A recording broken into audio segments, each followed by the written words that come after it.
টেনে আনলেন, হাতটা এনে কি যেন পড়া শুরু করলেন, ঠোঁটগুলা নড়তেছে।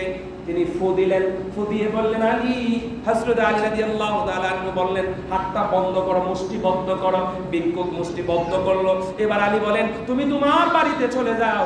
ভিক্ষুক কয় বাড়িতে চলে যাব কেন, আমি তো নগদে বিশ্বাসী।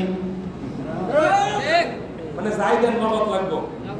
কিছু লোক আছে আপনার নগদে বিশ্বাসী, নগদ ৫,০০০ পাইলে এলা বাকির ৫ লাখ যায় আছে না। ভিক্ষুক বলছেন নগদ দেন। আলী দেখে বলেন নগদ আল্লাহ দিবে।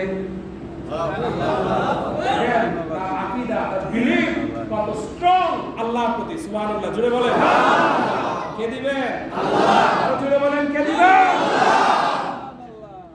তাহলে আপনি হতাশ হচ্ছেন কেন? চতুর্দিকে অন্ধকার থাকুক, আপনার রব আপনার জন্য আলোর ব্যবস্থা করে দিবেন। ধৈর্যশীল হন। কি হতে হবে? ধৈর্যশীল।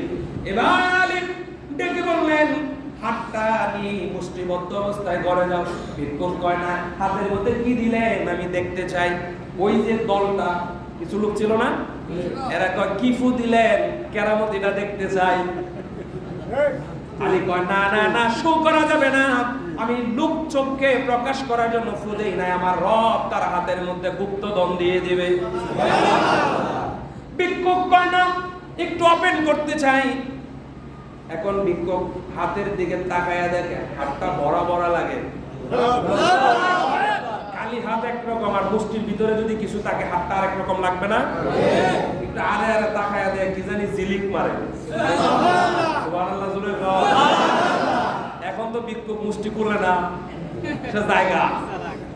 হ্যাঁ ভাই কই যাস? না আলী তো বলছে ঘরে গিয়ে মুষ্টি খুলতে, আমি ঘরে গিয়ে করবো। না আমাদের সামনে খুলতে হবে। এখন আবার ওই গরিব লোকটা ভাবতেছে যে এরা যে বাঘ পারে, এরা সামনে খুললে তো বাঘ চাইব। কথা বলেন না কেন?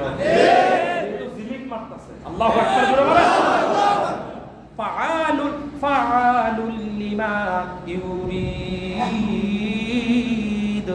রব যা ইচ্ছা করেন তাই করে দিতে পারেন, রবের সময় লাগে না। আল্লাহর সময় লাগে না। আলী বলেন ঠিক আছে তুমি যেহেতু মানবে না তাহলে খোলো। এবার হাতটা খুললে দেখা যায় হাতের ভিতরে হীরার টুকরা। সবাই বলল আলী কি এমন ফদিলা, কি আমল করলা, কি পড়লা, হাতের মধ্যে হীরার টুকরা কেমনে আসে? হযরত আলী বলেন আল্লাহর দয়া। কি জানি পড়লা, কি যেন ফুক দিলা। আলী কয় পড়লাম অন্য কিছু নয়, আমার নবীর মহব্বতে কয়েকবার দুরূদ শরীফ। দুরূদ শরীফ পড়ে আমার রবের কাছে দোয়া করেছে, দুরূদ শরীফের বরকতে আমার আল্লাহ হাতের মধ্যে হীরার টুকরা দিয়ে দিয়েছে। প্রেমিকেরা দিশেহারা মরণের ভয় করে না, নবীর প্রেমিক মরে না।